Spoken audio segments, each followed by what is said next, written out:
Қайырлы күн. Мен әрі қысқа, әрі нұсқа видеороликті қалай жасайды, соны көрсетіп жіберейін. Көбісі менен сұрайды, қалай видеоролик жасайсың деп. Олдай жасау оңай. Мен бірінші оңайын көрсетем, кейін басқалардың қиындарын көрсете берем. Бүгін енді біз тек қана Pinterest, CapCut, мынау Телеграмды Play Market или App Store'дан тартып аласыздар. И осы үшеуімен қазір мен ролик жасаймын. Бірінші кеттік. Бірінші мынау Pinterest'тен видеороликті жүктеуіміз керек Телеграмға. Мысалы мен мынаны мінекей қанша ролик бар мынаның ішінде. Сурет те бар. Пригласительныйге де көрсеңіз болады. Бұның светі де әдемі, бәрі әдемі. Мінекей. Ал енді мен мынаны қазір әрі қысқа, әрі нұсқа роликті көрсетейін. Мінекей, мынаны аламыз да жүктеуіміз керек. Мынаны басамыз, 3 нүктені. Одан копировать ссылканы басамыз. Бастық. Қазір Телеграмға барамыз. Телеграмда мінекей. Ол жақта Pinterest'тің өзін скачать деп сол жерден тартып аласыздар. Pinterest скачать дегенді. И кеттік. Мына жерде вставитті басамыз, ссылканы қоямыз, жібереміз. Бұл неизвестный ошибка. Кейбір роликтерді ошибка тартылмайтын қылып қояды. Ал енді қайттан Pinterest'ке кіреміз. Бұл болмаса мынаусын көреміз. Осын тартып көрейік. Поделиться, копировать ссылка. Телеграмға кіреміз. Вставить. Тартып көрейік. Міне, тартылды. Енді осы жерге осыны галереяға тартамыз. Мінекей. Сохранить в галерея деп тұр. Соған сохранить етеміз. Енді галереямызды көреміз. Галереямызды көреміз. Тартылды ма? Мінекей. Тартылыпты. Енді CapCutқа барамыз енді. Енді CapCutқа барамыз. CapCutқа барып, мінекей. Ішіне кіргенде новый проект плюс деп тұр. Соған басамыз. Енді жаңағы тартқанымызды, мына бірінші тұр ғой. Соны үстін басып, добавить жібереміз. Мінекей. Біздің мынау осылай. Енді қараңыздар, астында мынау текст, стикер, наложение деген тұр ғой. Наложениені басамыз. Мінекей. Наложениені басып, бізге жаңағы мен негізі дайындап қойғам Pinterest'тен мына жаңағы қыздың билеп тұрғанын. Оны скачать етіп алғам жаңағыдай Телеграмада. Жаңағы өздеріңіз көрдіңіздер. Мінекей енді добавить етем. Мені добавить еттім. Енді мынаның үстіне басамыз. Мінекей қоршалады ғой, ақ болып жаңағы басқан кезде. Енді оны мынаяққа барамыз.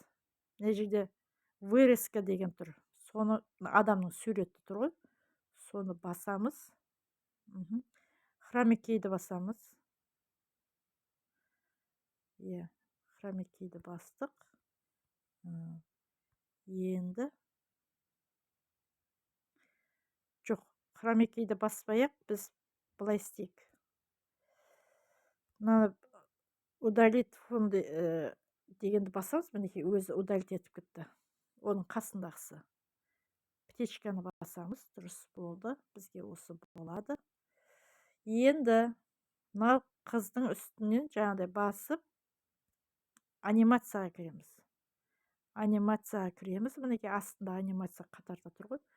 Енді осы жерде қалай бір қызды кіріп келе жатқанын қалай не аламыз? Алыстан келе жатқан қып ұшып келе жатқан сияқты, ана гүл сияқты. Солай істейміз. Мынаның ішінде мінекей. Мына приближение деген тұр. Соны басамыз. Енді мынау астында тұр ғой, мына мен қазір көкпен жылжытып жатырмын. Сол жай не деп тұрады. Мен жай қойып қойдым. Қазір. Көрдіңдер ма? Енді мен птичканы басамын. Ары қарай өздеріңіз жаңағыдай андай қылып істей берсеңіздер болады әрине. Міне.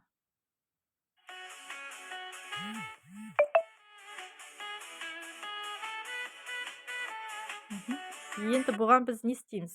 Жазу жазайық енді. Жазу жазамыз. Мына наложение бәрінен өтеміз. Қайттан текстке барамыз. Мінекей. Текстке барамыз да енді А плюсті басамыз. Текст басқаннан кейін А плюс шығады, А плюсті басамыз. Мына жазуымызды жоғары қойып қояйық. Қайырлы таң деп жазып қоя саламыз қазір. Так. Қайырлы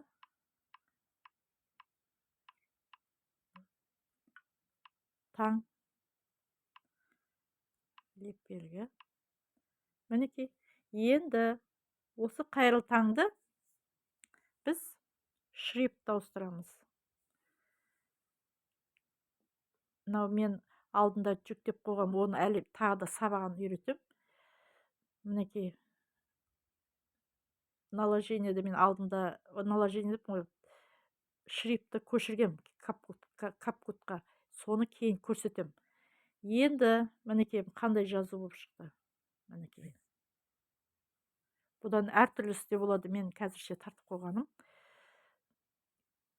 Енді осы птичканы басамыз, иә, болды, осы болады дейміз. Мынаны үстінен басамыз да созамыз ары қарай. Мінекей мен әшейін қысқартып жасап жатырмын. Сөйтіп, енді анимациямызға, жаңағы қайырлы таңымызға да анимация қоямыз. Так.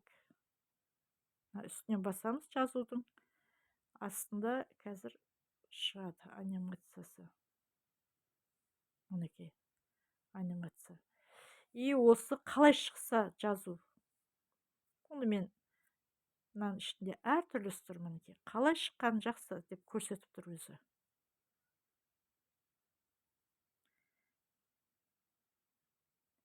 Мен қазір одан былай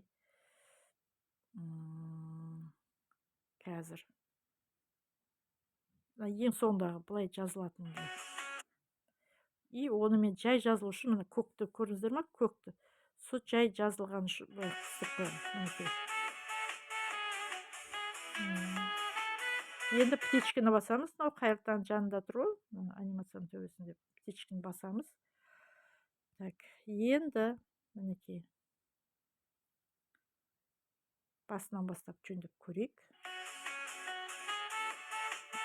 Бұл жазуымыздың светі ұнамайды. Енді біз светін ауыстыруымыз керек. Қайырлы таңның светі.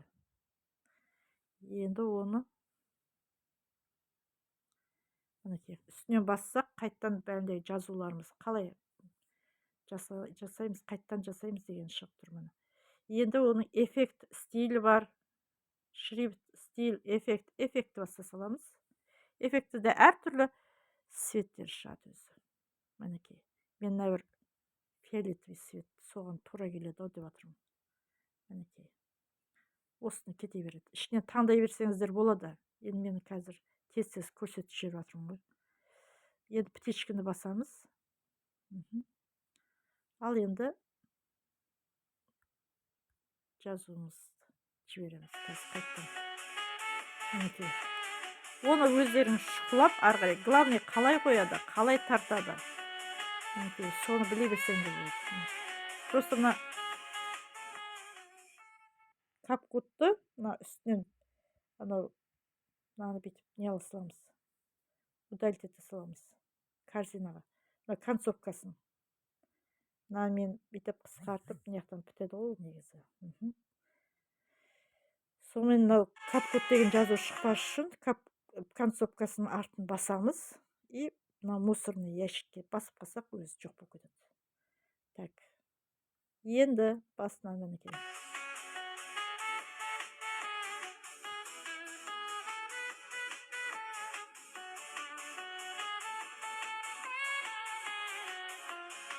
Мен ана төбедегі видеом ұзындау болып тұр екен ғой. Қазір мінекей. Басынан бастап қайтын аламыз. Наложение мінекей. Мына өзіміздің видео ұзақтау болып тұр екен. Көрдіңдер ме? Енді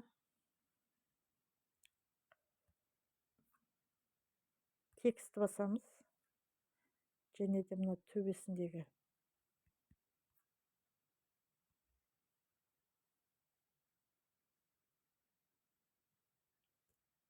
жазуды, музыка, мінекей. Мына үстінен қайтып шығып кетсе, қайтадан үстіне баса саласыздар.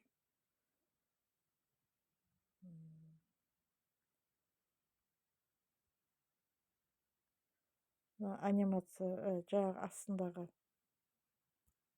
наложениямыз ұзақ болып кетіпті, көрдіңіздер ме? Оны қысқартамыз, потому что төбедегі видеомен екеуі бірдей болу керек. Үстінен басамыз да, мынаны бөлеміз. Көрдіңдер ме? Бөлгеннен кейін мінекей. Бітті. Осымен бітті. Енді бізге музыка ұнамай жатыр. Бізге қазақша музыка керек. Қазақша музыкаға так назад. Музыканың нотасын басамыз. Тағы да бір басамыз. Нотаның үстінен. Мінекей. Мынау папканың сурет тұр ғой, соны басамыз, файлдарды. Сонымен мына жерде извлечь звук из видео дейді. Мысалы, WhatsApp-тан келген видео, өзіңіздің бір недер видео болады ғой, соның просто музыкасын алам десең, соның үстіне басасыз да, музыкасын. Оны сұрасаңдар, оны да көрсетіп берем. Ал енді бізге файлым, өзімнің музыкальный немде файлымды басам, устройствомда. Өзім тартып қойған музыкаларымды. Қазір оның ішінде көреміз. Жоқ.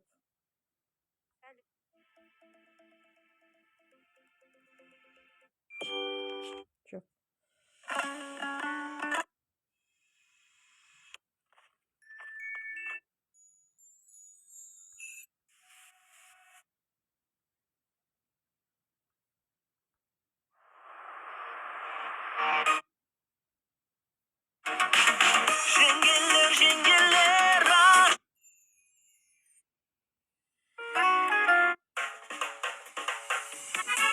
Осыны қойыңыз.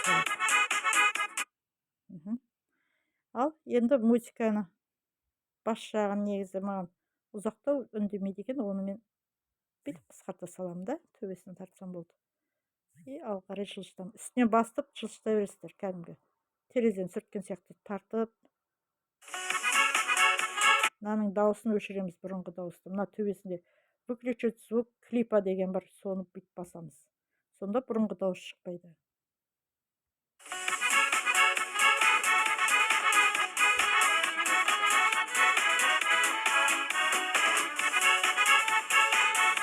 Ал енді мынау ұзақ болып кетті музыкасын, мына өзінің есімен қатарымен қоямын да, мына астында музыканың үстінен басса, мінекей қоршалады ғой.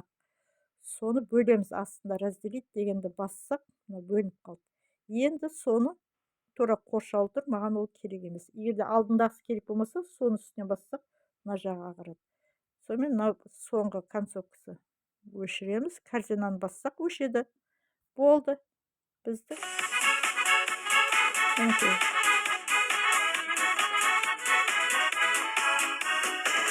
Я осылай суретті де, видеоларыңызды да осылай қиып алуға болады. Адамның суретін алса да болады. Ал енді ұнатса, маған лайк басып, тіркеліп қойсаңыздар, мен қуана сіздерге рахметімді айтамын. Келесі кездескенше тағы да небір жаңалықтарды көрсетемін.